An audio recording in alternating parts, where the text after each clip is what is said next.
Welcome to the Nerd Party.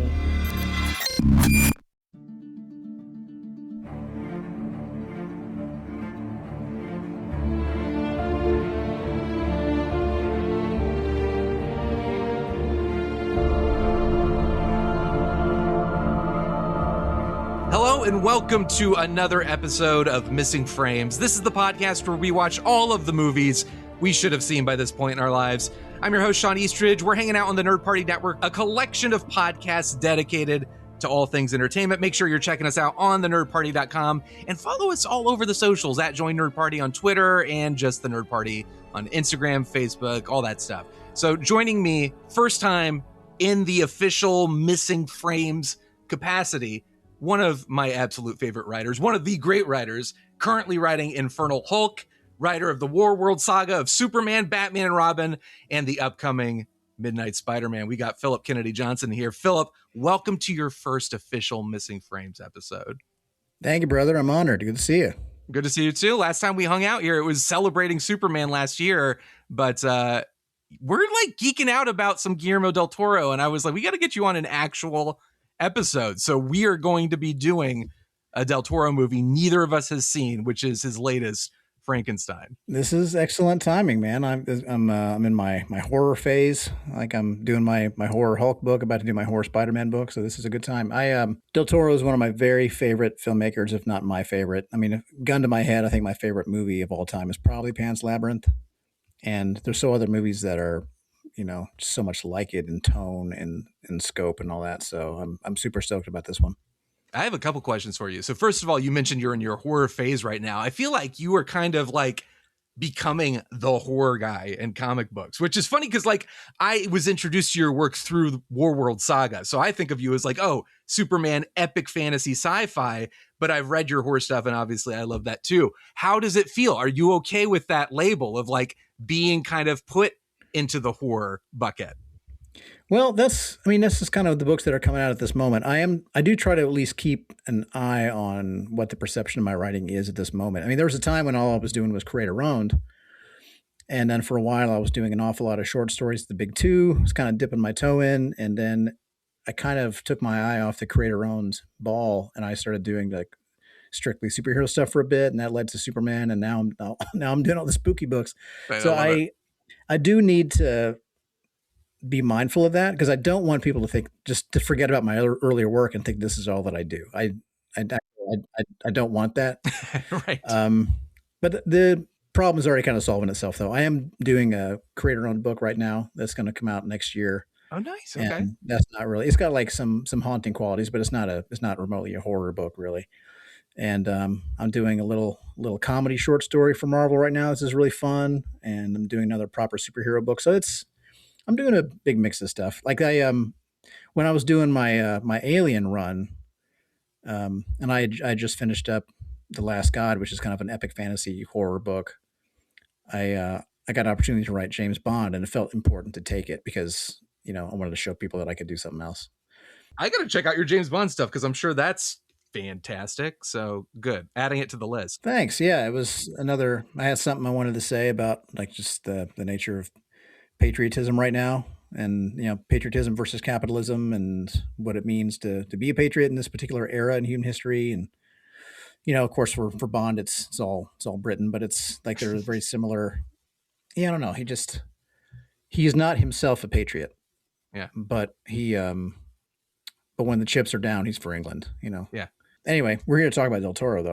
Well, I was going to say, this actually goes right into it, and we can talk about Del Toro, of course, but like I think what you're doing and your mindset, it's very, very similar to creatively where Guillermo del Toro is, which is he could easily be labeled, quote unquote, the horror filmmaker, but it's evident from his filmography that's not remotely the case. Even though Frankenstein, yes, it's a horror movie on paper, but in general, he is not married to any one particular genre. I mean, you've got Kronos and Mimic.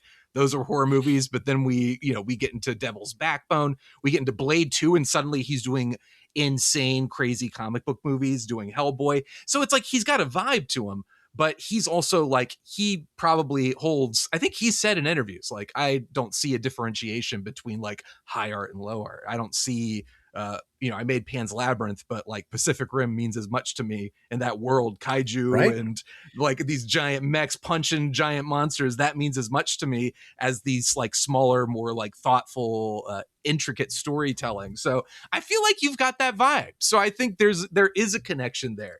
There is a feel. It's like, it's what I feel. It's not like I'm not going to get stuck in any one place. And I think very organically and naturally, you're finding yourself drawn to the right stories at the right time.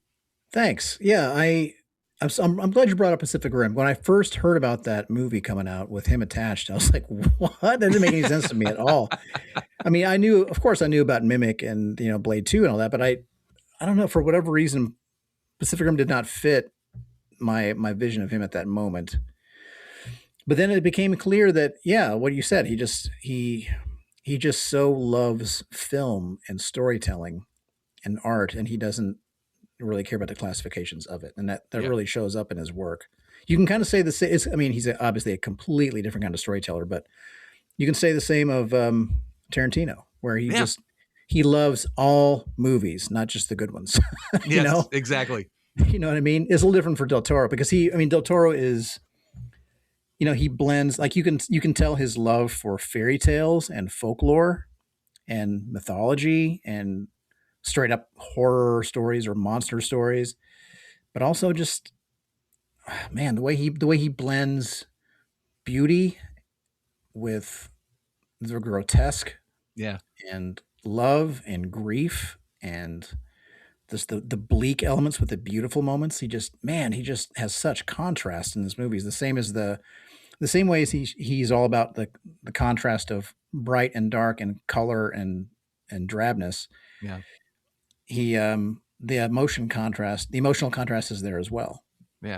No, He just agreed. knows just how to show characters with the visuals, but not at the expense of the language or the music or the cinematography. Have you listened to his but I'm like a massive fan of his, and I went back. There was a time where I was just watching all of his movies, just marathoning them and listening to all of his commentaries. I would encourage anybody, yourself included, but anyone listening, whether or not you're a fan specifically of Del Toro, listening to him talk about the process of filmmaking and how he approaches visual storytelling and cinematic technique.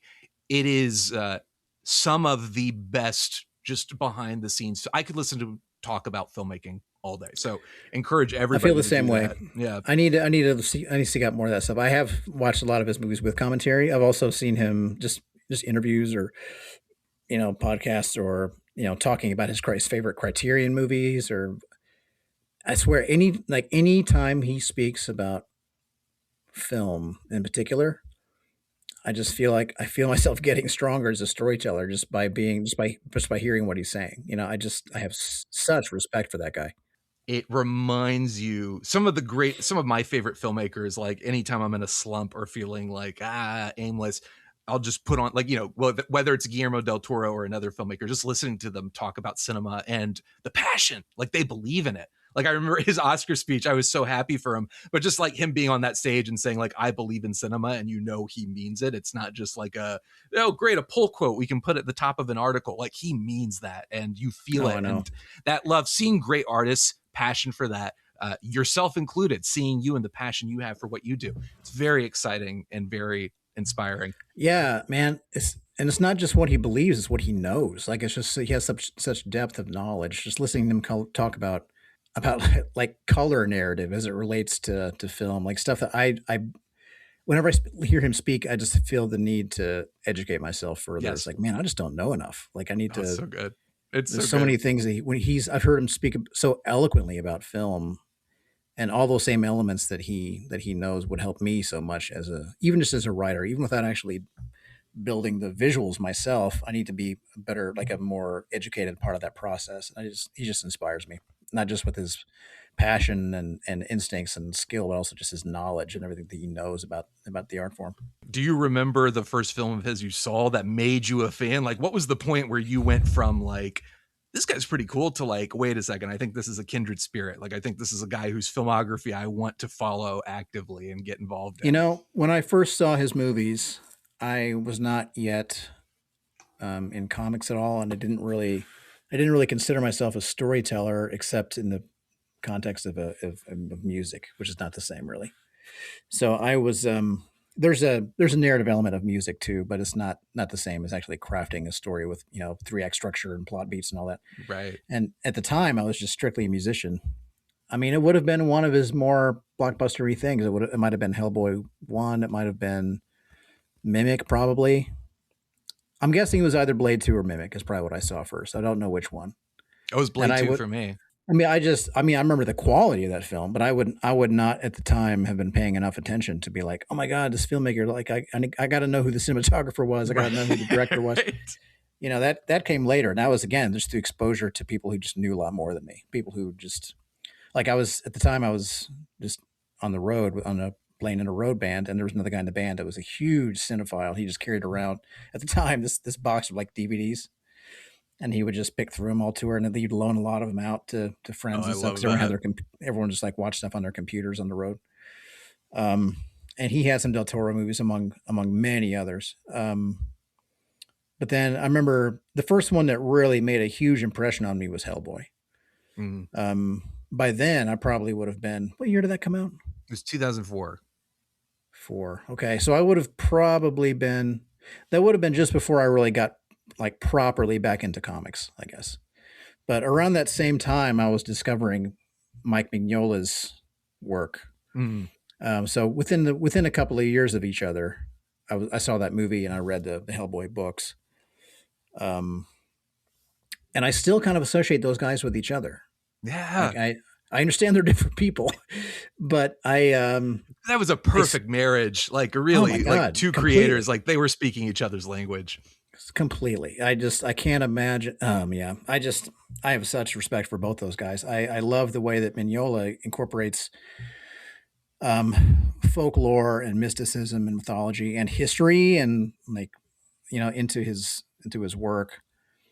And it's different, but there are similar notes to Del Toro's films. So yeah, I remember being just blown away by Hellboy and Hellboy: The Golden Army. Golden Army was great because it was post Dark Knight, pre MCU. Well, yeah, no, because that was 2008. It was the year Dark Knight and Iron Man came out. So superhero cinema exploded. Like that was like, from now on, right, it either had to be the Dark Knight or it had to be Iron Man and what the Marvel Cinematic Universe was. And then in the midst of this, Hellboy 2 comes out, and Hellboy 2, I remember watching it and thinking, this is great, but this is wacky. It's like the world wasn't ready for it. I remember, like, box office wasn't great. My friends were like, it's like funny, but I don't understand it. And I was like, yeah, but I think that might be great. And then years later, I showed my wife, Sarah, the Hellboy movies, and it was post Guardians of the Galaxy, post like MCU starting to get a little weird.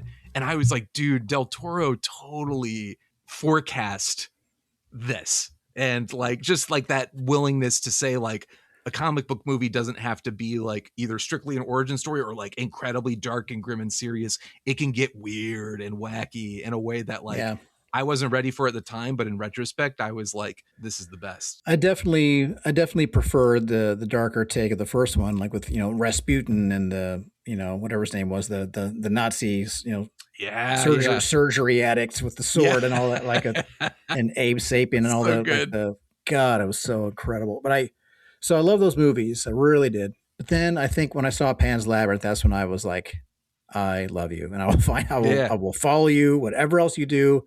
From now on, I will watch that thing. I just could not love Pan's Labyrinth more. And then my brother, who is a huge movie guy, probably the biggest movie guy that can I say the biggest that I know? Because now I know all these other creatives. But probably the biggest influence, probably among the biggest influences on me as far as film. He told me about The Devil's Backbone. I went back and watched that with him. And man, I mean, I think I like Pan's Labyrinth a good bit more, but Devil's Backbone was damn near as good. I love The Devil's Backbone. And then I watched Kronos, which I believe was his first film. Is that right? Yeah. Yep. Yeah, I saw Kronos, and, you know, it's a little janky, like, as far as, like, you know, visual, like, about resources that he was able to use to bring together on that movie. But like all the elements that make Del Toro what he is were already there. That's what shocked me about that. Yeah, even with the limited budget, smaller, like not quite there, but as far as the promise and the vision, that is all Yeah, there and you can feel it. totally. Yeah. I mean, knowing what I know now, and even what I knew then, I think I could watch that movie and see Del Toro all over it. Like Yes. it just really felt like his story. And you're going to see elements of these things in my upcoming Midnight Spider-Man stuff too. You're going to see I elements of it know. in I'm Infernal excited. Hulk. I mean, elements of that vibe are all over my Hulk I was going to story as say well. it's already an Infernal Hulk, and I'm so excited for Midnight Spider-Man. And just you've talked a little bit about the influences Carpenter, Del Toro, and some Yeah, Cronenberg stuff, and even stuff for we've sure. seen in Infernal Hulk already. Like I'm like, okay, this is going to be good. I'm really trying to stretch a little bit for Midnight Spider-Man. There are elements of completely different things in Spider-Man that I don't normally follow. I don't want all my stuff to feel so samey. And I know that Del Toro is such an intrinsic part of who I am as a storyteller, and this is someone who loves stories. Like there's so much Del Toro in my DNA. I tried to kind of lean away from that for Spider-Man Mm. because it is so present in Hulk and in the Felspar Chronicles and other things that I've done. But even now, even with that, there are a few elements people are going to read Spider-Man and be like, okay, I know what this is from. Like it's Right. not whole cloth, but you'll see the influence even now. It's just part of who I am. Oh man, I'm so excited. Um, And I mean, as far as my journey with Del Toro, Blade 2, I remember, I don't know why, I was not a big horror fan in high school, and I was not I was like just timidly starting to dip my toe into like real, like absurdly hyper violent action movies. And for uh-huh. some reason, I don't know what it was, but Blade 2, I remember seeing the trailer for it and being like, oh, I got to see that movie. And I told a friend of mine at high school, and she was like, well, your birthday's coming up. I'll get the movie for you. I'll get a DVD. And I was like, oh, you're so sweet. You don't have to do that. And like weeks would pass, and she would be like, I got it for you. I just keep forgetting to bring it to school. And I'm thinking in the back of my mind, like, you didn't get it for me, but I appreciate it. You don't have to keep up the ruse. You didn't get it for me. And literally one day she walked into school and was like, finally, I remembered it. And she handed me a copy. I went home and watched it and was just like, this is insane. So when Hellboy came out, my dad, super conservative Christian guy, I was like, Dad, can you take me to go see the movie Hellboy? And he absolutely love him because he took me with, he was kind of like, He all did take right. you. Okay, He good, took me. good, good. Yeah. He was so supportive of my love of film. Even when like it was like, what is going on? Should I be concerned about this? I think he just trusted like, well, Sean likes it, so I want to, embrace the things he likes. But I remember watching Hellboy and just being like, what a blast. That's such a good movie. And then Pan's Labyrinth kind of hit me like a gut punch. I hadn't seen Devil's Backbone or Kronos, so I was used to, oh, Del Toro is like pop cinema, like fun, action, colorful comic book movies. And I remember the buzz around Pan's Labyrinth was like, this is a legit stone cold masterpiece. And I remember thinking like, huh, that's interesting. Maybe like, I'm like, I've been a fan of Del Toro through these comic book movies, and they were like pretty well received films, but not necessarily like this guy's a master filmmaker. And I'd vaguely heard about Kronos and stuff, but I didn't know enough about it. So when Pan's Labyrinth came out and I saw it, I was like very similar to your journey with him. I went back and watched Devil's Backbone, and those films are in conversation with each other. So it's like literally the brother film and the sister film, like the Yeah. female lead protagonist, the male, like they're in conversation. So going back, watching that, and like you, I was like, well, I was already a fan, but like this is a guy who gets it and is passionate about it and loves everything the medium has to offer. And that was just so exciting. I hope he does a third someday. Like there's those two movies, Devil's Yeah. Backbone and Pan's Labyrinth, seem so closely related. Like they're both set in the Spanish Civil War. They're both about Spain in a way Yeah. through the lens of these very specific characters. Yeah. Coming of age, fantastical characters or Yeah, fantastical like situations with reality. I would love it if he kept exploring different elements of what the Spanish were going through at that time, the way he does in those two films. And I kind of wonder about. So when you were watching The Shape of Water, were you thinking Beauty and the Beast the whole time, or is that something you've ever I mean, yeah, I considered? was Like it definitely was. like, and I think it was because he talked about it, like Beauty and the Beast and like those kinds of stories. And he had been, he'd been wanting to make Frankenstein for a while. So like I was Uh, thinking in my mind, I'm like, Hellboy had even touched on it. Hellboy has some, ironically, with Ron Perlman in it because he was in the Beauty and the Beast TV series, but like Hellboy is a Beauty and the Beast story. And Del Toro has always talked about like, oh, the monsters, they're beautiful and I love them. And the way he films them, the way he designs them is so clearly this is a man who is passionate as if not more so than the human characters. He loves these monsters. So when I saw Shape of Water, that was my mindset. I was like, oh yeah, it's kind of that vibe. That's his thing. Man, well, yeah, to me, it's just on its face a Beauty and the Beast story where you've got, I mean, it's in fact not dissimilar to the Disney take on it, like where you've got the supposedly beautiful, virtuous hero who is by far the most monstrous character in the story, right? In the Michael Shannon character, and then you've got this freak monster thing that is so beautiful to look at, and like in the woman falls in love with him, and I don't know, it just seems so clearly a Beauty and the Beast story, and I kind of want. Part of me is really interested to see a Frankenstein film that's just called Frankenstein, that is just, blatantly the Mary Shelley Frankenstein. Yeah. As opposed to what he did with Shape of Water, which is kind of hide the fairy tale and the folklore within this, more modern day thing. You want to see it just like completely out. Like it's unabashedly what it is, not just kind of like trying to hide behind that. I'm really interested to see the unabashed Frankenstein. I'm also really curious what he would have done if how might he have hidden it the way that he did in Shape of Water. And he could basically tell an Abe Sapien story. And make that Beauty and the Beast. Well, I kind of find myself wondering what a Frankenstein story would have looked like if he'd had a little more freedom to just change it and make it, like, hide it in something new, But I'm really looking forward to it. I'm embarrassed. I have not seen Pinocchio yet. Have you? I saw Pinocchio and it was really good. Beautiful, stunning, and just cool to see him delve into that world of stop motion. Like, again, it's a perfect fit. Kind of like when Wes Anderson did Fantastic Mr. Fox. It's like, oh, of course. Yeah. Like, this makes perfect sense. It was a lot like that. When it came out, I was really excited to see it. And we did put it on, and there was some like drama stuff happened at the time. And I was not able to really focus on it. And so I need to go back and watch it again, like with my whole, with both eyes and mind and heart. But right now, I still need to go back and see that movie. But I'm curious how he treats Pinocchio, because that's a fascinating fairy tale as well. Like that's one where Disney is nothing like the original source material. That original shit was dark as hell and kind of nice. That's what's fun for me watching that, because I wasn't familiar with the original story. So I was like, well, I know Del Toro's not going to shy away from that. And watching it and kind of seeing it from that perspective was very exciting. And I read Frankenstein a few years ago and didn't love the book. I was like, this is interesting. But I think the thing that struck me the most about the book that I can already tell is translated in the film is that the monster is intelligent, like, and thoughtful, and more. And again, speaking to Del Toro, like what you were saying about Shape of Water, the beautiful human ends up being the most monstrous, and that's constant throughout his work. He sees humanity as the real monster.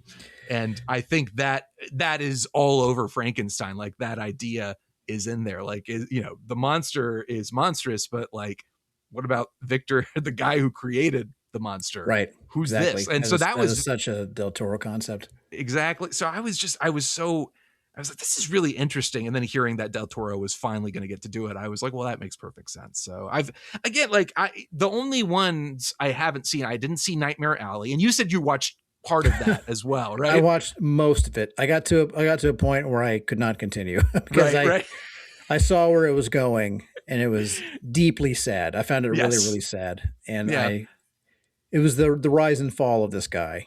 Yeah. And it was not pulling any punches or hiding anything about where it was going. And I just didn't want to see him get there.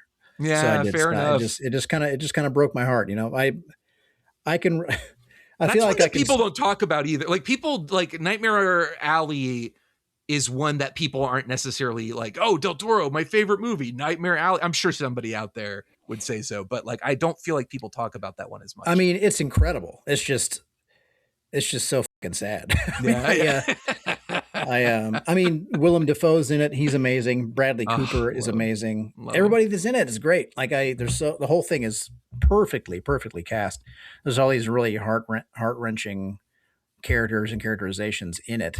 I feel like I can rightfully say that I've seen the whole thing because I Yeah. saw the first 75-80%, and then Yeah, so just round up. If you can round up to 100%, you're good. I saw the rest of it play out in my mind like the moves of a chess game, to quote Hemingway.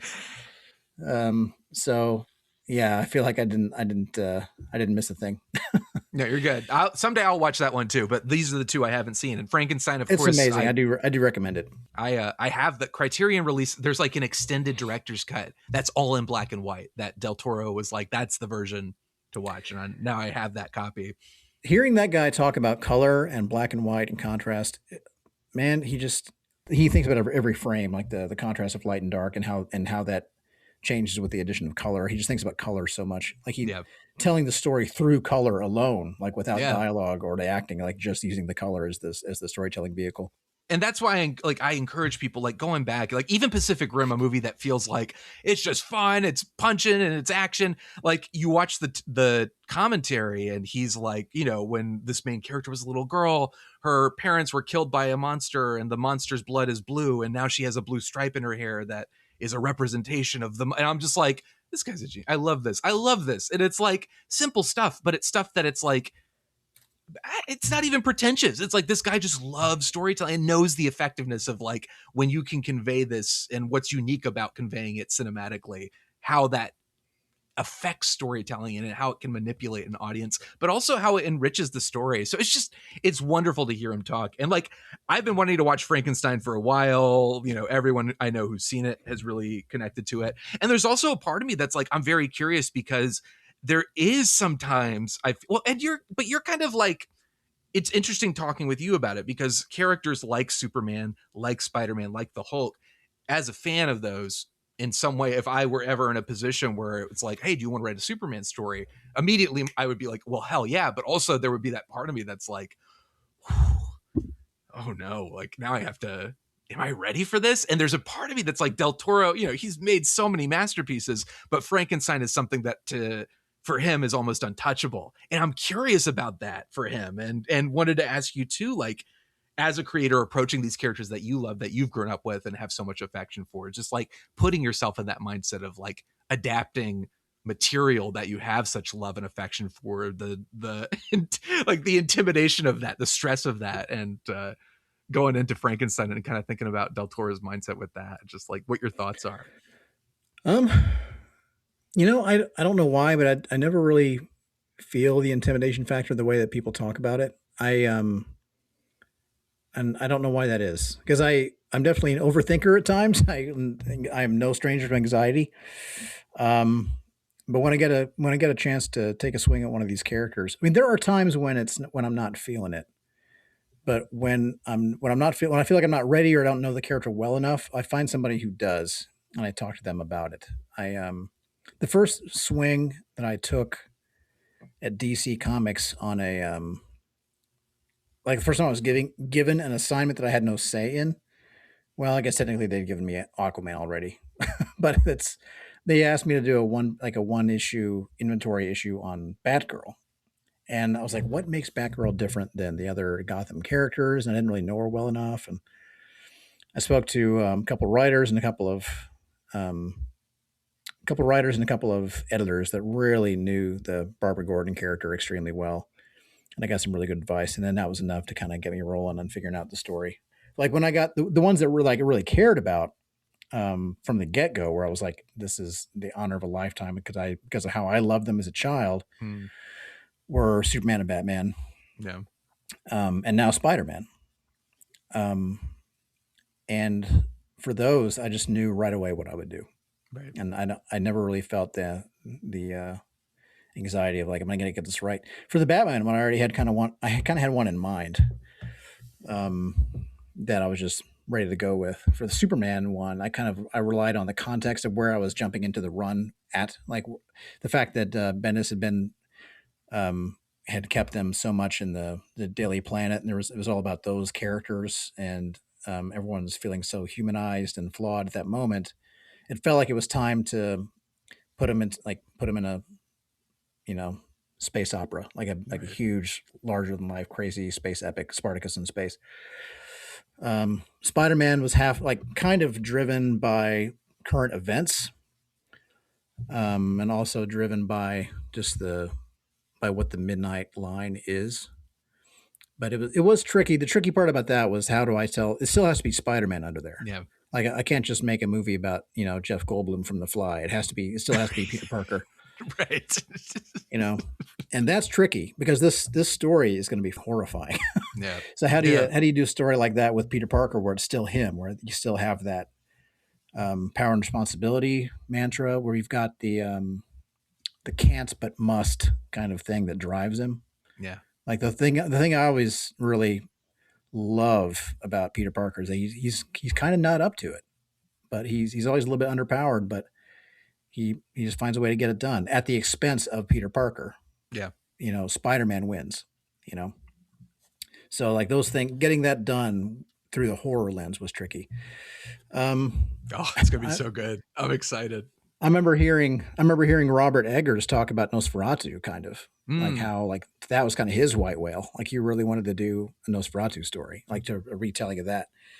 And he seemed to really know what he wanted to do there. And ironically, that was not my favorite of his. Like, it was extremely well done. Me too. Same. But yeah, I love the original pieces more. Yeah. So I'm really curious to see Del Toro's take on Frankenstein. I can totally see that. I can see that, how the raw material that is Frankenstein is just the same kind of stuff that makes up Del Toro's stories. Just the questions of what it means to be human versus what it means to be a monster, like, the creation of life and how love comes into it, and Yeah. seeing this childlike creature that is terrifying and powerful and hideous and hated, but also is loving. And that's just Del Toro all day. So I I can't wait know. to see this movie. That's what's exciting about it. And hearing you talk, like, just about the challenges of taking on, like, source material or beloved characters that people love so much.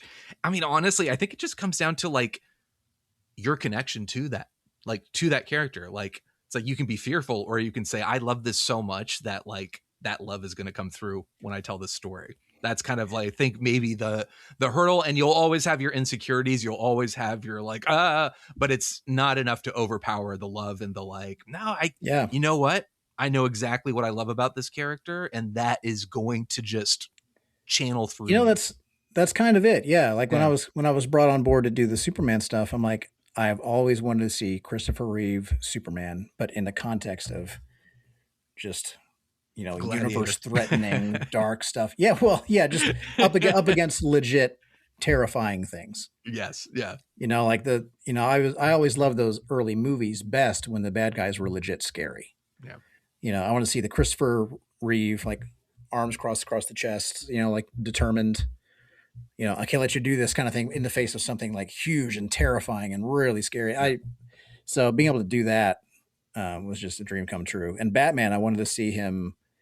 I thought Superman needed a course correction in that way. I thought Batman needed a course correction in the direction of the world's greatest detective. The only reason anyone ever sees Batman as the world's greatest detective is because they say it all the time. Yeah. Yeah. I want to see him actually solving mysteries that not anyone else could do. And Spider-Man, I want to see somebody who kind of doesn't, like, he's, just this kid who's really hungry for transformation, who's just dying for transformation, like, wants to be big and strong and powerful, but also, I don't know, he just wants to do amazing things and be respected, and then makes this terrible mistake, and then that additional element of, like, guilt drives him to get out there and, like, use this new gift to do great things. But now, again, it's a horror book, so that this kid that was eager for transformation is trying to cling to his humanity as it's being drained out of him. Like, he's becoming this horrible thing.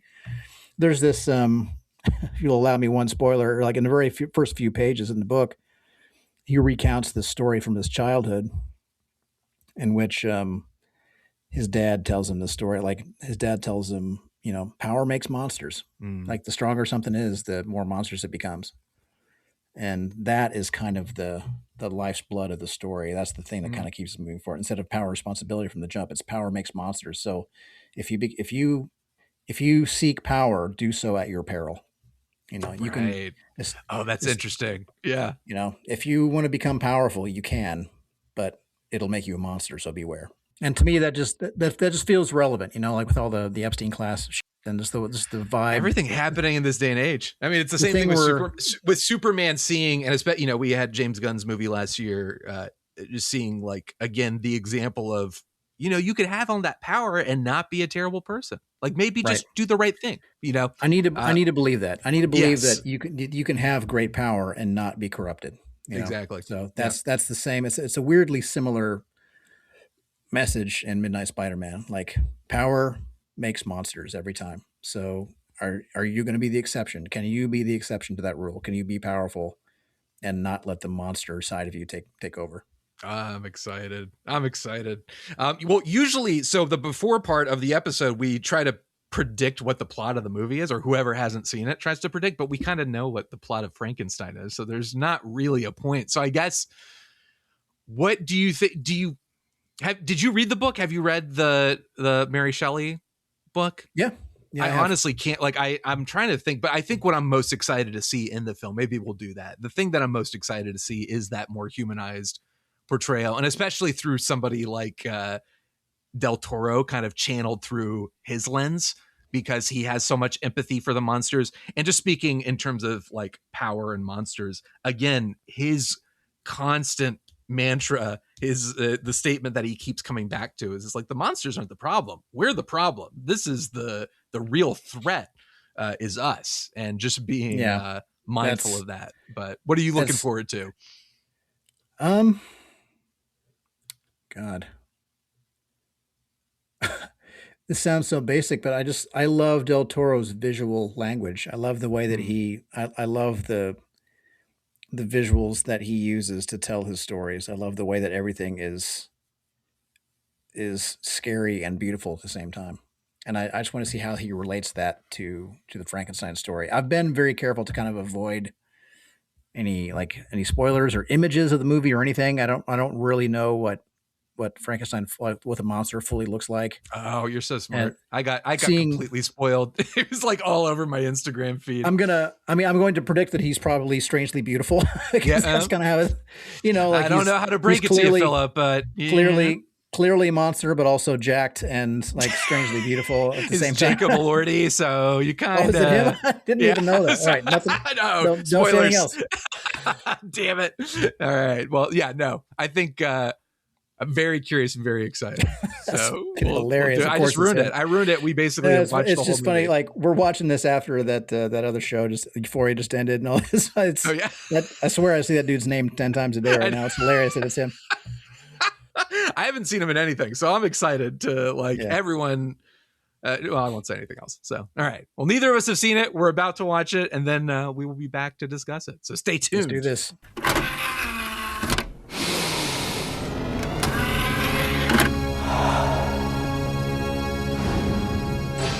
Now available to own on video cassette. All right, we're back. We have officially watched Guillermo del Toro's Frankenstein. How do you feel? Man, I loved it. It's just like classic Del Toro. I mean, like it's almost predictable, because if you've seen a lot of his films, well, I mean, of course, for the book or whatever, but just knowing his movies like I do, I feel like I know him. He puts so much of his own, he just bleeds onto the film, you know? Like there's so much of him in every one of his films. I feel like I know him. I feel like he is such a sad person, but such a beautiful person. He finds such beauty in things. And he loves horror movies. Like every movie he makes, practically. I know there are exceptions. Don't come at me in the comments. There's generally, his movies they're all tragedies. They're all love stories. They're all horror movies. They're all fairy tales. Yeah. You know, and this is all of those things. And I'm with you. Mixed in the same ratio as is typical. And he's very true to the book in ways that mattered. And he's also, but he's not slavish to it. He makes improvements, in my opinion, to the original story. He obviously loves it more than anything, but he also made tweaks to make it a better film rather than a book.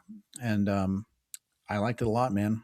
Yeah, I do too. I don't have much bad to say about it, really. Yeah, well, it's funny because it feels like we talked about it a little bit. This is the film that he has been building himself up to, and how do you do that? How do you take something on where you were so enamored with the text, where it's so influential and so core to who you are and why you do what you do? Do you just embrace that? How do you even go about creating something like that? And I mean, he connected to what made it personal for him, which was always the monster, which was always, and that was what was in the book itself, which was never really adapted to in any of the popular versions. Boris Karloff was like quiet monster, destroy, burn, like, get rid of him. And Del Toro has never thought that way. Del Toro has always empathized with the creatures, and we see that in his work. I think maybe if there are any shortcomings to this film, it's that he's done this a lot. We've seen it a lot in other films of his. He's kind of expressed his feelings about what it means to be a monster, what it means to be a human responsible for unleashing a monster, what the relationship is between man and monster, and also like the relationship between fathers and sons. Like, these are things that are explored. Yeah. And oh my God, completely. Yeah, it feels like he went back to the pure source with this film and was just like unabashed, like, let's just do it. Let's just bring all of that to the table, and let's not try to pretend that's not what it is. Let's not try to pretend these are not the things I've been discussing and thinking about my entire career and my entire creative life. Let's just do it and let's embrace it. And here's my version. Here's what I find special about this. Like you said, it's not slavishly devoted to the text, but it is, it honors it. And it's also 100% his movie, his version of the film. For sure. Yeah. I mean, to me, this is the definitive version. Yeah. And I'm not going to say that there will never be another that can hold a candle, because I mean, it's, if somebody like Robert Eggers does one, that'll be completely different, that but would equally amazing, probably. And it would be totally different. Yeah, exactly. So I'm not going to say, it's like jazz standards. Like you could hear a take on Around Midnight and be like, well, it doesn't get any better than that. But then someone else will do one that's also incredible. It bears almost no similarity to the other. And I think that this is such a classic, timeless, modern mythology kind of story. We could get other versions that are equally strong, but this one is by far my favorite. And I just love it. I think it was really beautifully done. And I think that he actually, I mean, he's spoken in interviews about how much the story of Frankenstein means to him personally. And I'm just so happy for him that I hope he regards this as the win that it is to me. But I feel like he just completely nailed it. And it's got to be hard to bring your beloved thing to life. I mean, Robert Eggers did an excellent job in Nosferatu, but I do think it was one of his weaker ones.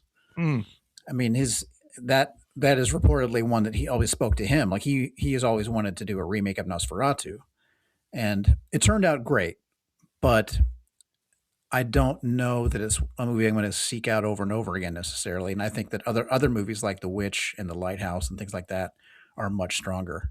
Yeah, I agree with that. And I think, I wonder if maybe because maybe Nosferatu is something he loved and appreciated, but maybe it just wasn't in his veins like Frankenstein was for Del Toro. Like, as I've heard it was though. Like I've heard that he's had his mind set on this movie for a long time, I'm told.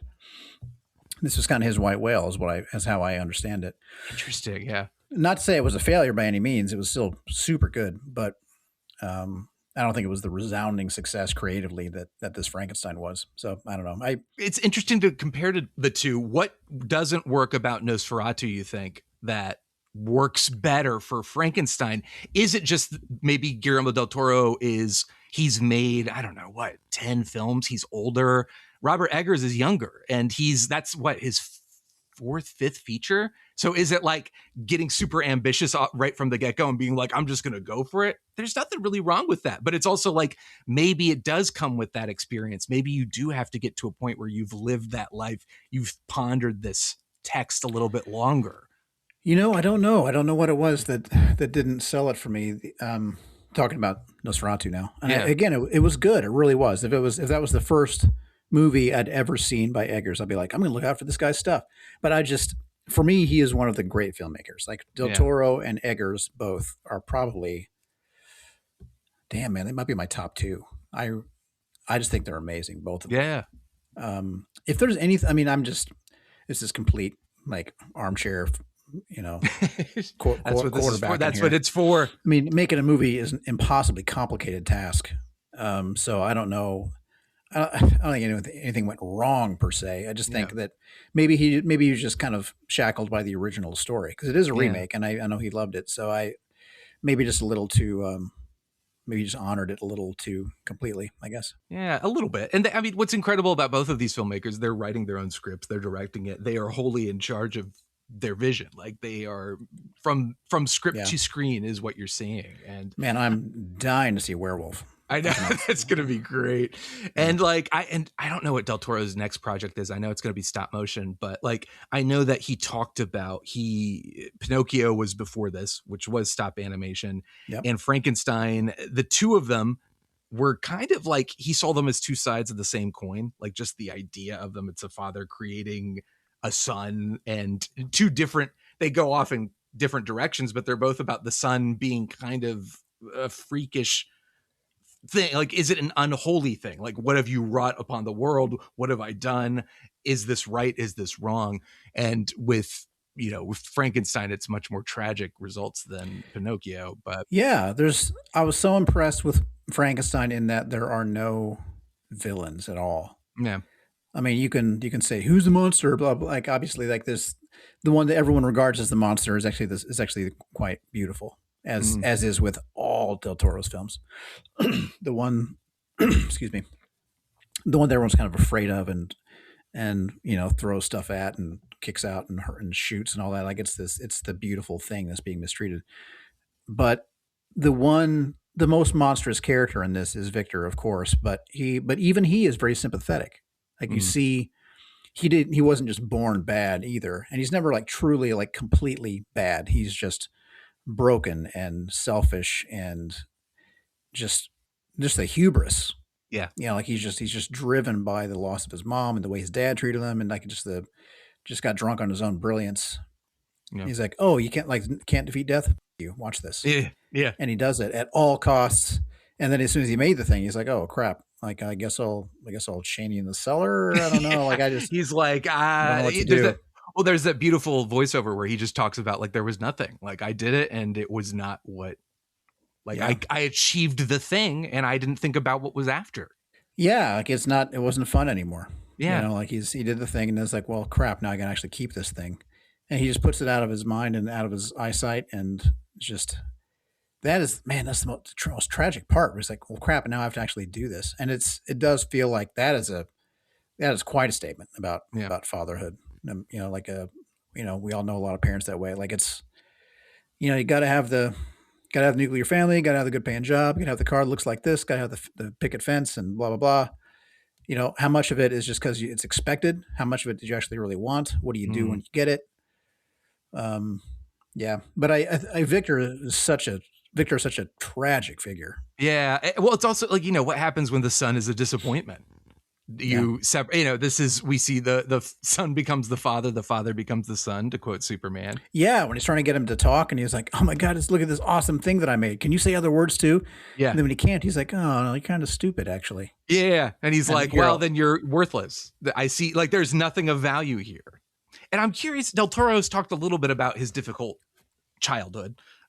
It sounds like I don't know what his relationship with his father was like. I do know, did you know that his father was kidnapped when Del Toro was an adult, held for ransom, and James Cameron, the filmmaker, actually paid the ransom for Del Toro's father. What? Isn't that nuts? Yeah. Isn't that crazy? So like James Cameron and Del Toro are incredible friends, but, now they better be. Jesus, yeah, that's incredible. That. Yeah. So I don't know what the relationship is, but Del Toro I imagine it's complicated just based on the I think that's fair. over and over. But I think what's interesting about this film is that he approaches it not just as a son, but as a father, like speaking to his children. And Victor, he is so obsessive and so the whole goal is I will conquer death, I will create life, I will be the master of both. And then the inevitable disappointment that follows once you've hit the peak, there's nowhere to go but down. And his reaction is to just kind of toss this thing aside. I have to dehumanize it. I don't want to think about it. I don't want to see it as anything more than just this mistake, because otherwise then it becomes more complicated. Then I have to take care of it. Then I have to acknowledge it as more than a creature. Man, yeah, yeah. Honestly, part of this was hard for me to watch in some of that regard. Yeah. Where like the dad that just didn't know how to do this.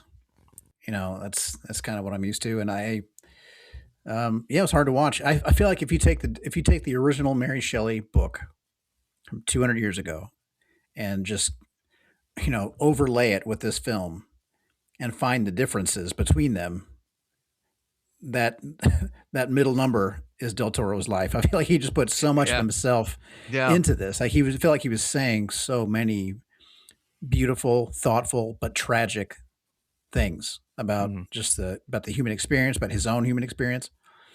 I love the way he really seems to be telling the truth with all of his movies, like all of them. I feel I get the same kind of feelings from all of them as I got from this one. Well, great storytellers, I think that is what is crucial. What separates a great storyteller from a mediocre one. I think you do it incredibly well in your work. I think he does it incredibly well in his work. But to me, the art is, it's truth. I don't know if Vonnegut originated it, but the lie that tells the truth, that quote, I know I've heard him say it. And 100%. And I think that is, Del Toro is imbuing each project, and we talked about it, like he skips from genre to genre, and each one of them is valuable to him. It's not one holds favor over another, or one is superior or more sophisticated or more worthy.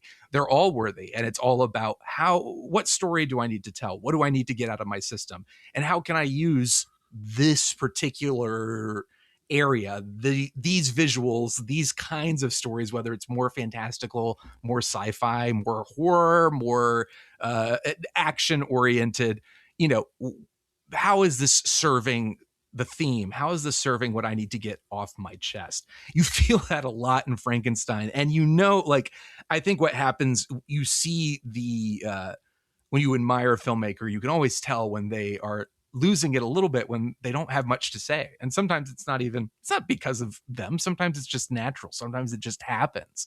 The project was exciting and then it's not exciting. But with Del Toro, I think because he has always been on the cusp of, he doesn't quite have a blank check like Christopher Nolan does. Christopher Nolan can do anything he wants, but Del Toro still has to kind of beg and plead with the powers that be. Yeah.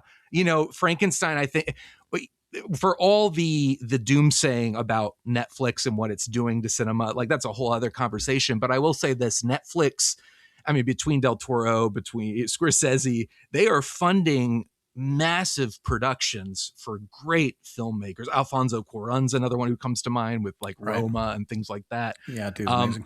Yeah, Del Toro, Pinocchio and Frankenstein were projects I'm not sure other studios were super thrilled about. And Netflix, it'll come back to bite them in the ass at some point. It probably already is, but they're the ones that are saying like, yeah, we'll give you $150 million to make a Frankenstein. Sure, whatever. But he still can't get like passion projects like at At the Mouth of Madness, the H.P. Lovecraft. He's been trying to do. Tom Cruise was attached at one point and they couldn't get it off the ground. What? Yeah. So it's like everything he does has to come from a place of passion, because people aren't walking up to, maybe they are saying like, hey, we'd love for you to do this. But for the most part, he is bringing his stuff to the table. And I was watching a conversation where he says like, he still has maybe 15, 17 unproduced screenplays that like studios are just like, we don't want to touch them. That doesn't surprise me at all that he's got so many. Because I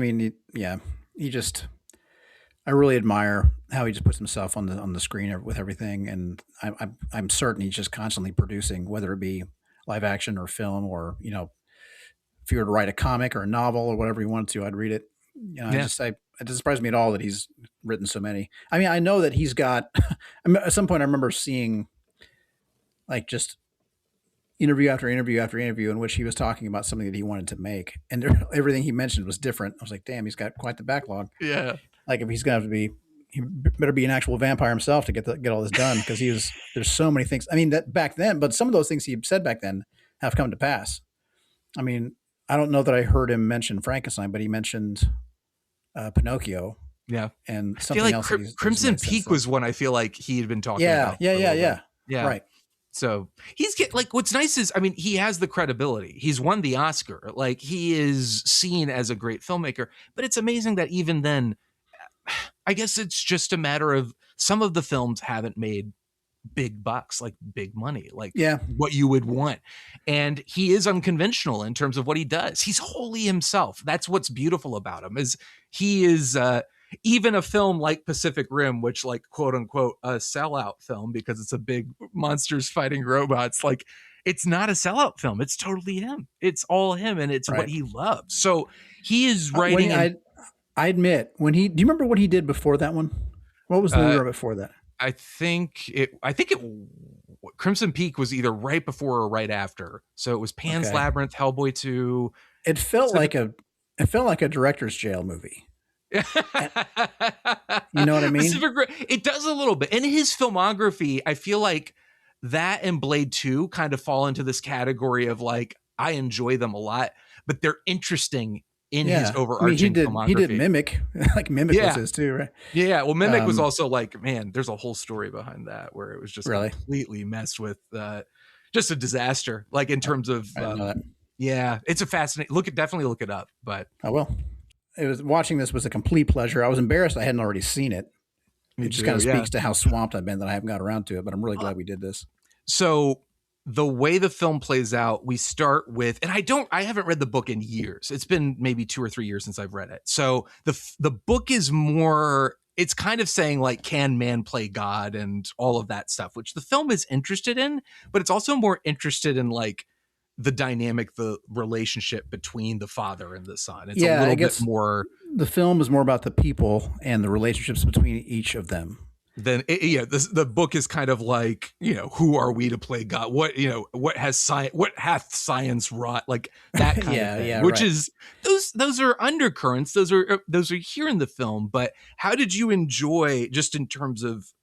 I thought it was a really cool narrative idea to have it play out Victor's story, then play out the monster's story, and kind of do this semi-Rashomon thing. Yeah, that was great. Did that work? That worked for you? Yeah, it did. I liked it very much. I want to say the original was also I think it was like a journal of the ship's captain and all that. Yes, I think you're right. Yeah, it happens in the Arctic and everything. I don't remember things in the book like. I remember the whole thing went down very differently with Elizabeth and William and everything. Like that was quite different. That part, I admit, that part felt rushed to me. Yeah.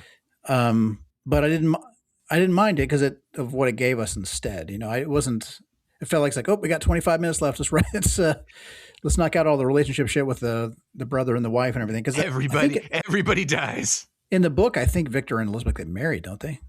Yeah. So I was watching some behind the scenes stuff, and so William the brother is not a major part of the book. He's like referenced. So he was kind of embellished, and he was embellished in the film as the husband of Elizabeth. And in the book, in the original story, it's Victor and Elizabeth who are together. So you see Del Toro's influences. Victor is an outsider. Not to say that Victor Frankenstein is charming or a decent human being in any interpretation of this, but he's more together than what we see here. Here, he's presented as like an outsider. Oscar Isaac and Del Toro talk a lot about how they wanted to kind of make him like a rock star vibe, like David Bowie, like just kind of like he's more of a showman and he's a little eccentric. He's kind of like a punk rock genius. Exactly. Surgeon, exactly. Like I'm smarter than all of you. That makes me super weird and crazy looking. Exactly. So I think the idea was like, how do we make him feel even more detached from humanity, emotion? It's like, well, he's pining after this woman who is marrying his brother, and she is a little freaky herself. She loves those bugs, but is just not buying Victor's shtick. Yeah. Kind of an example of the differences and why I think it's the ways in which I think the film was able to improve on the original story. Like things like he's out in the when the monster is out in the woods for the first time, and he's just kind of taking it all in. He doesn't have any clothes or anything to speak of. He's like figure out what he can eat and what he can't, and he's like you see him kind of smile a little bit. It's like, oh wow, look how big and crazy the world is. And he feeds some like berries to a deer, and then the deer is killed, and he sees other humans that he's never seen before, and everything's just killing everything, and it's his first impression, aside from the people he knows, it's his first impression of man at large. And that was just such a beautiful like microcosm of the whole thing of like, here's what humans are. And this gigantic, strong, undying baby, basically trying to figure out how to live in the world. These are his impressions of us. Yeah. And that really was very impactful. I thought it was very well done. There's the really beautiful moment where the wolves come into the farmer's, they break into the farmer's fence. They attack the sheep. They're eating the sheep. And the monster basically is like, I realized the hunter does not hate the hunted does not hate the hunter. It's just their nature, or something like that, like something along those lines, where he's acknowledging just the reality of like, this is what the world is, I guess. This is what it's all hatred and anger and, murder. It was weird because there's actually a line almost at the very top of Spider-Man that's not unlike that at all. It's pretty similar. In your upcoming Midnight Spider-Man? Midnight Spider-Man. There's what's the mission statement of Spider-Man? With great power comes great responsibility. Is that the world that you know? Because that's not what I see. I mean, what we've seen, especially in the last few years, is like if the more powerful things are, the less accountable they are to anyone. Yeah, it's the ideal. It's what we would want. Yeah, we've got So in the story, we have Peter Parker who wants to believe that, and he sets out to prove that it's true. But the world just proves him wrong at every corner. I mean, he doesn't give up, and that's the way in which I hope to make him a hero in the story.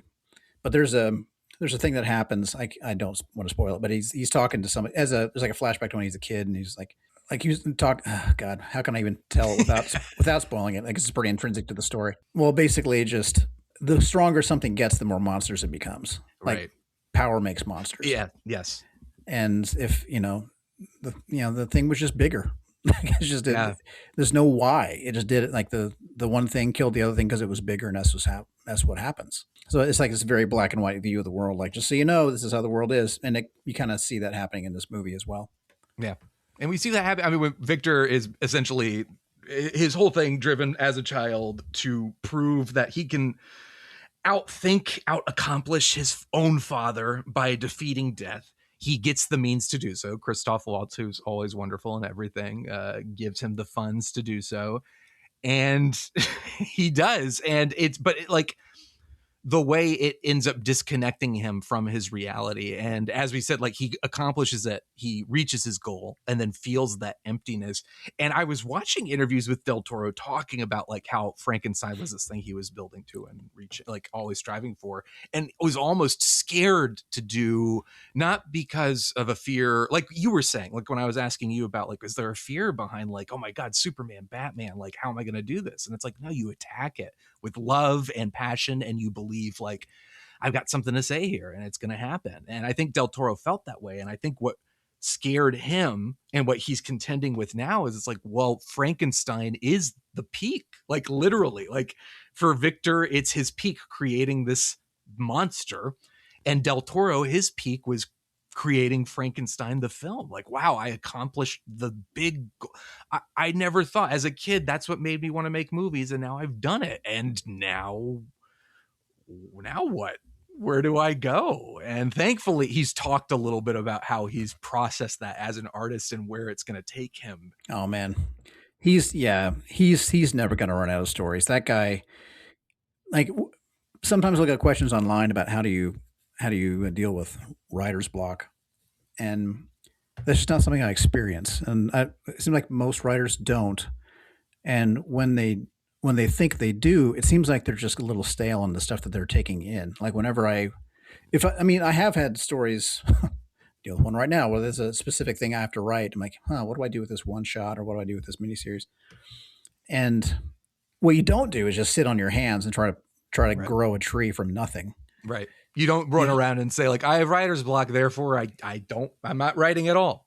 I guess I'll just sit here. Yeah. Yes. Like what you do is, I mean, some people just tell you to just power through it and just write, even if it's just like gibberish, and start writing and see what comes out. I don't know. I mean, maybe if that works for somebody, great. But what I do is I just consume great stories. I read, I find something that is better than I can do, in my opinion, or is very much of a type with the thing that I want to write. Like I'll try to, like if I'm writing a murder mystery or let's say a spy series, I'll go and I'll read a bunch of stuff that is like top shelf version of that thing, or if I have to write a character that I don't really know very well, I'll write a lot of stories about that character, but then I'll also try to find things that are not about the character, that are about characters who might have influenced the original, or ways in which I might have, just trying to germinate your brain with great work.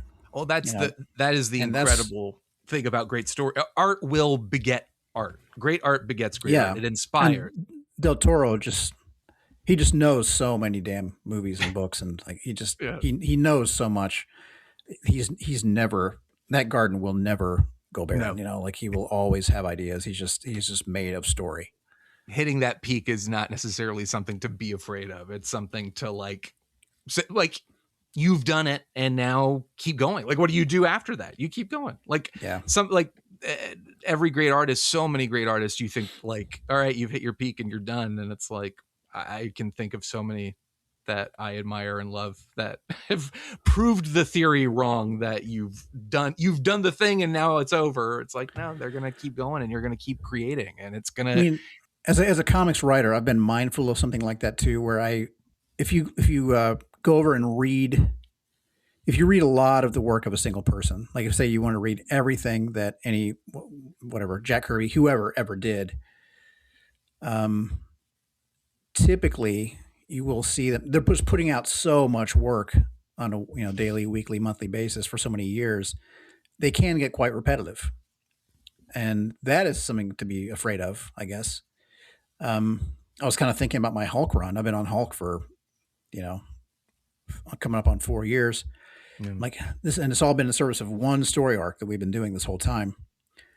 And I was like, do I want to keep going? Do I want to do another Hulk story? Like, how long can I tell original Hulk stories that feel like I have something to say, as you said earlier? Yeah. I don't know, sorry, I'm constantly almost spoiling things, so I'm going to shut up. But I do think that a way out of that problem is doing a ton of reading. Yes. And I think, like you said, it's, what do I have to say? And I think that answers the question. Like, it's like, then it is like, that is the answer. It's like how do I feel about this character? Is there anything left? Well, right. I don't know.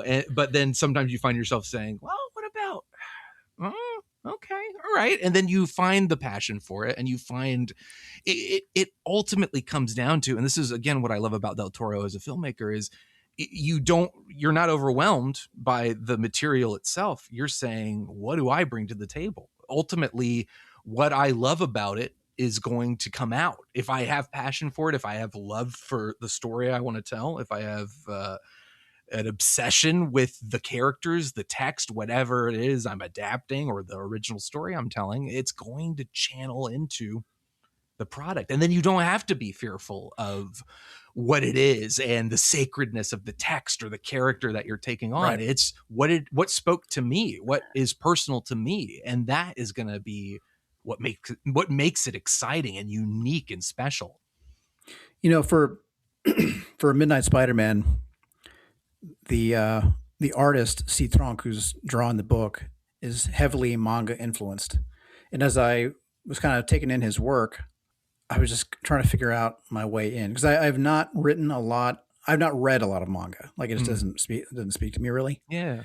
But his art is so influenced by that. I feel like I really kind of had to learn the language, and his style really led me down some other interesting paths. Now I'm reading a fair bit of manga right now, and it's I'm finding myself getting surprised a lot more than I usually do when I write, when I read. Because I mean, I've not that I've read every Western book, but you kind of, all the books that I do read have, to some degree kind of influence each other, and they're all kind of a type. And, stories can get a little formulaic if you're not careful. Yeah. And I'm finding that manga has different tropes than we do. And I'm finding myself getting surprised more by the storytelling than I normally do. That's kind of cool. That's exciting So too. just, But I'm it's just also, kind of just grow a little bit, well, that's the thing though. But it's all going to come out. It comes out, and it's going to come out in Midnight Spider-Man. It's going to come out in the Hulk. It's going to, those things kind of. It's a whole concoction that is you. It makes up who you are, who Phillip Kennedy Johnson is as a writer, a creator, and an artist.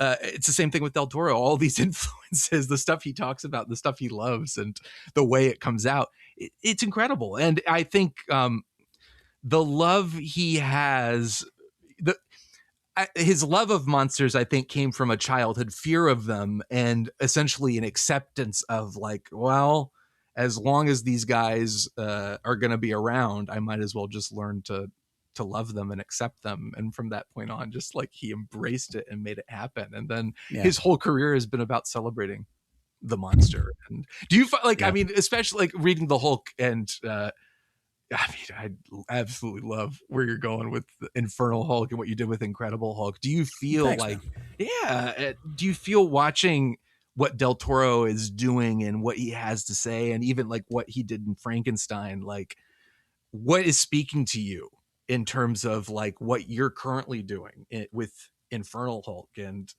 some of the ideas, like were there things in the film that you were like, I'm resonating with this, and I'm seeing things that I might take from Frankenstein. And like work? Things that you might take from Frankenstein, or things that like you realize you watching the movie, you're like, oh yeah. I like, especially because the Hulk is that character is so inspired by Frankenstein and so inspired by that idea.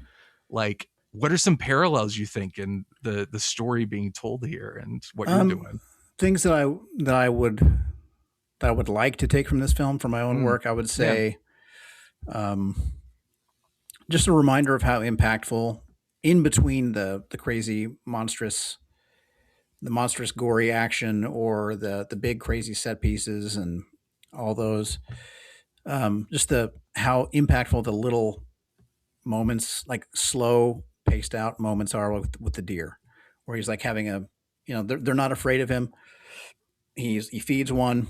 They're unbothered by him. And then there's this shotgun blast. He's like, what the hell is that? Like, it's, just seeing his baby like reactions to everything as this gigantic, unstoppable force was so, I don't know, just so memorable. Like whenever anyone talks to me about their favorite scene from anything I've ever written, it's always a quiet emotional beat of some kind. Mm-hmm. It's never a big, like, that thing where the alien took that dude's head off is crazy. Yeah. It's always the emotional resonant moments. So that was one thing. I love how many still moments, like if I just freeze framed the movie, so often it could have been a painting on the wall. I love the way that he uses color in his storytelling. And sometimes I crank out so many scripts a year. Sometimes I just feel like I have no choice but to just crank them out. And that's such a mistake. I actually, thinking about the visuals, I'm not the one making the visuals with my own hands. I need to be thinking about stuff like that. Like when you first see Victor's mother when he's a child, and she's like this woman in flowing red, just bright, garish red. And what that represents as the story goes on, and the way that Victor is dressed color-wise, Victor's coloring versus William's, and how much more William looked like his father than Victor did, and how much more favored he is. And then when we see Elizabeth's coloring and the clothes that she tends to wear, and the similarities to the butterflies and all that, like I really want to watch it again and just think about nothing but color theory all the way through, and just get the color-based storytelling more firmly in mind, because I don't feel like I picked up on everything yet. Like I was just taking it all in, But his reliance on color, his knowledge of color. God, what else? The whole gentle giant kind of characteristic that I don't often have in this book. I have brought it out now and again, but I really like it when it's there. Just the contrast. Like seeing him not be feared by nature, just by us, is such a powerful thing. Well, I loved. It's funny you mentioned just the big set pieces. Of course, are great and they're awesome. But to your point, people are coming up to you saying, "Oh, I love this this quiet, like this moment of contemplation. And I think for me, the film, what's funny about it is that I love Oscar Isaac, but I was almost less interested in the first part with the Victor stuff, maybe because we know that story so well. The crazy scientist creates the monster, lightning, it's alive. Like we know that so well. What we don't know as well is the monster's story and seeing it from that empathetic perspective. Even in the book, like the book, the monster is intelligent, thoughtful, and the book is certainly does not treat him like an antagonist, but Del Toro loves this creature, and Jacob Elordi is so damn good as oh my god, it's crazy. The physical acting that he does in that is so incredible. And it's so funny because my exposure to Jacob Elordi before this film was he, I think, was at some point in the running to play Superman in James Gunn's film. And he had said no. And he said, I don't like to play dark characters like Superman. It's like, what? And I remember I'd written him off at that point because I'm like, this guy doesn't get it. Who does he think he is? Guillermo del Toro's Frankenstein. I'm sure he's great in that. And then I watched it and I was like, he's great. Yeah. Okay. Was he being serious when he said that? He may have not been. He may have been joking. If he was, man, that what an indictment of the Snyder movies if that was him being serious. I know. And it's funny because I mean, look at this character, a tragic. Oh my God. Yeah. But like he's curling people and like the one that makes that dude into a hula hoop at the beginning on the ice. It's so good. That's so dark. Good, but that's Del Toro's thing too, is it's like you're this thoughtful, haunting, psychological film, but also you're getting some crazy, like, oh, he ripped out this guy's throat, his jaw, and like, bending people backwards, stuff like that. That's another scene that's almost right out of my Spider-Man book. I was like, damn, this guy's in my email. Well, I mean, like the Hulk stuff too that you do, and that you like, it's so brutal. Just the transformations and the monsters, the way they break out of their hosts. But I Pan's think Labyrinth. I remember like how was the major, the colonel, whoever what the guy's name is, the commander. Yeah, when he has those two hunters, and he just like he caves into his head with a bottle. Yeah, it's brutal. Yeah, it's so brutal. Like I'm dying to see the movie with Anders, but. There's a lot in that movie. I guess we could if I'll just like kind of cover his eyes at certain moments. I guess we still could. It's also so emotionally mature. That was another one where like I think the studio, when he was shopping Pan's Labyrinth around, they were saying like, oh, you can make it, but the girl has to live at the end. And he was like, nope. I know, exactly. Kudos to him for sticking to his guns. But yeah, exactly.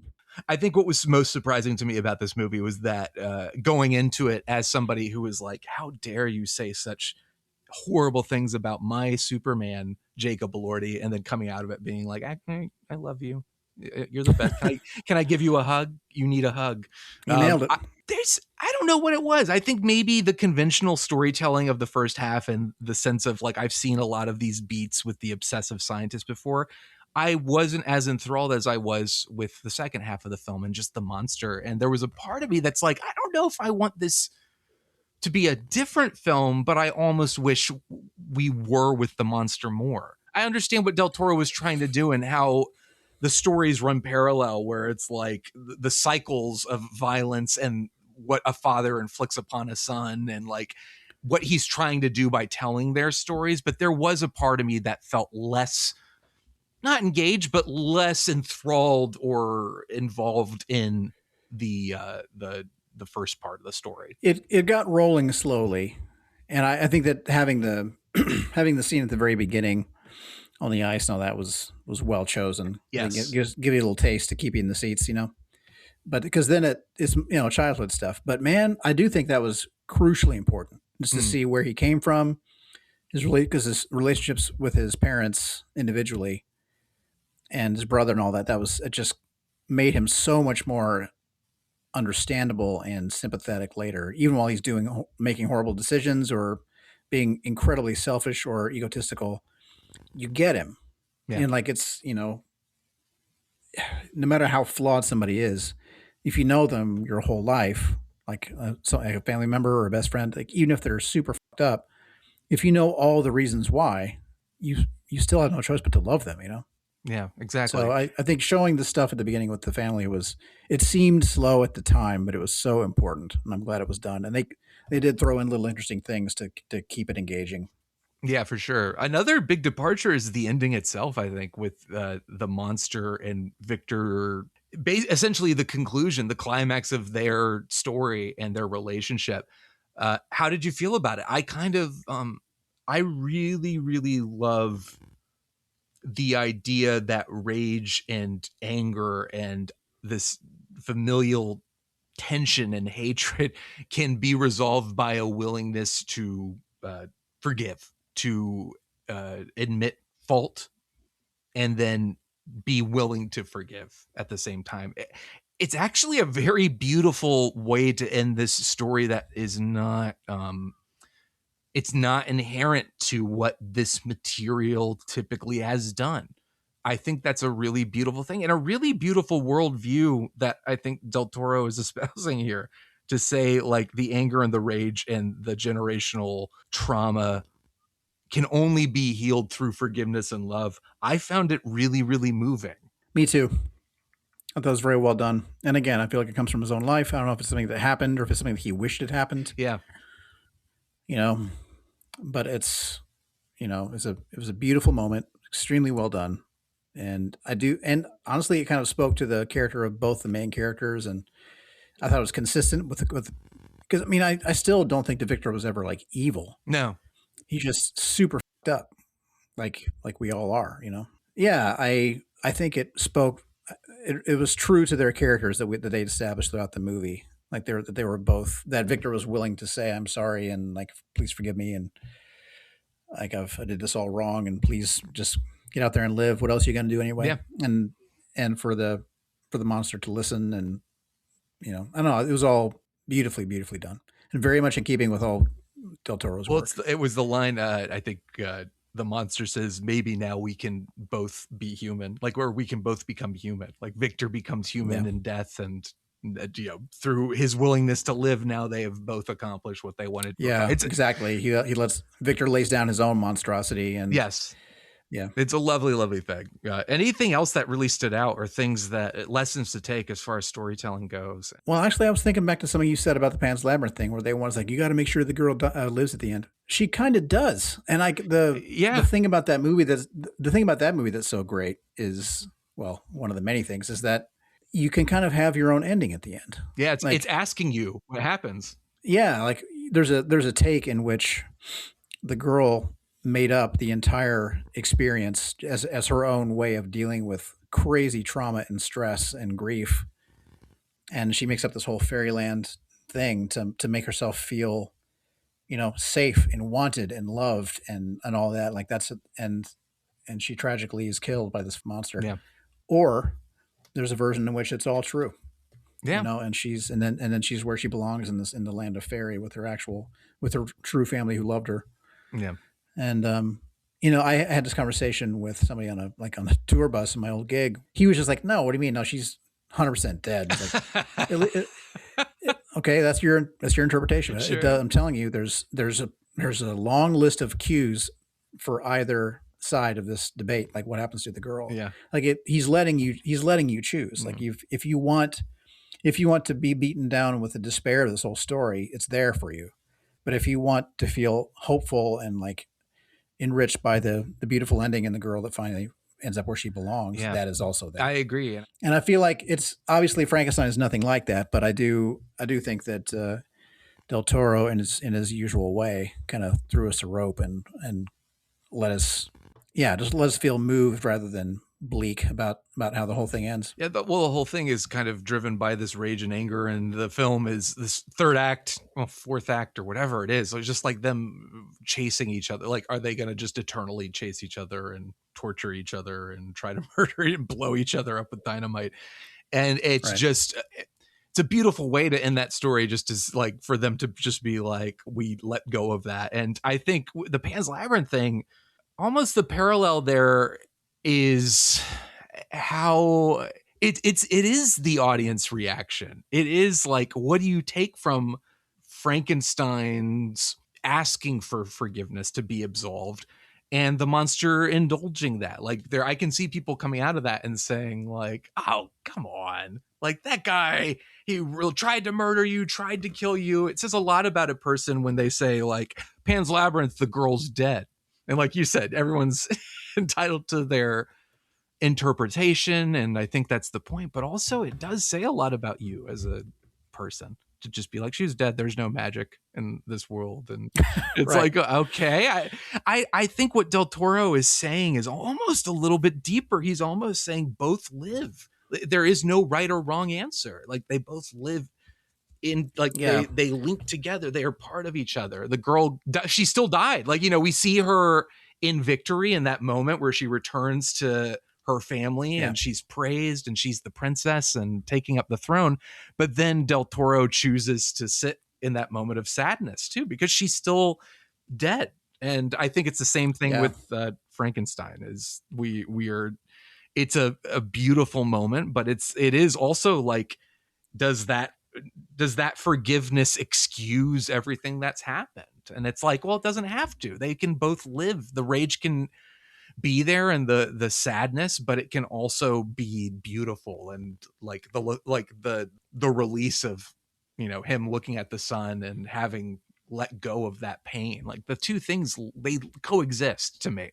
Yeah, that duality of it. I mean, not even just duality, but like just the combinations of love and grief and horror with beauty, and you know, the fairy tale with the unthinkably bleak reality and all those things.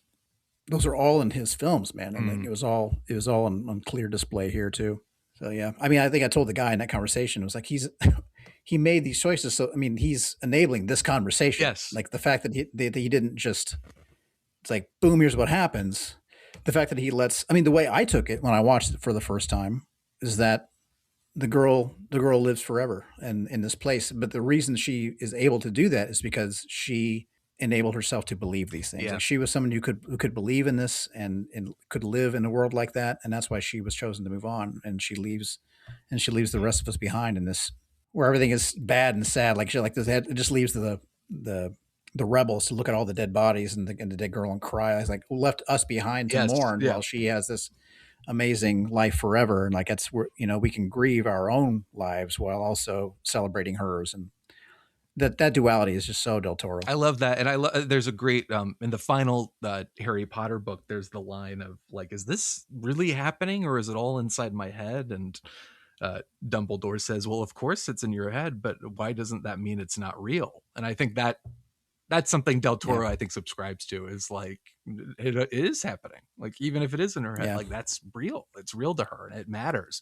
So yeah, Frankenstein feels like a culmination, but also it just feels like I'm glad he got to make it. Like in some ways, it's almost like he would have been fine if this had never happened at all. It would have felt like, yeah, in some ways Hellboy is this movie. In some ways, The Shape of Water has elements of it. Like, oh my God, it's a lot. But well, yeah, he said, you know, there's the interview where he says that I've been like, everything I do is Frankenstein. It's like, well, I mean, Shape of Water is Beauty and the Beast, yes, bro. Yeah, like right on his face. Right.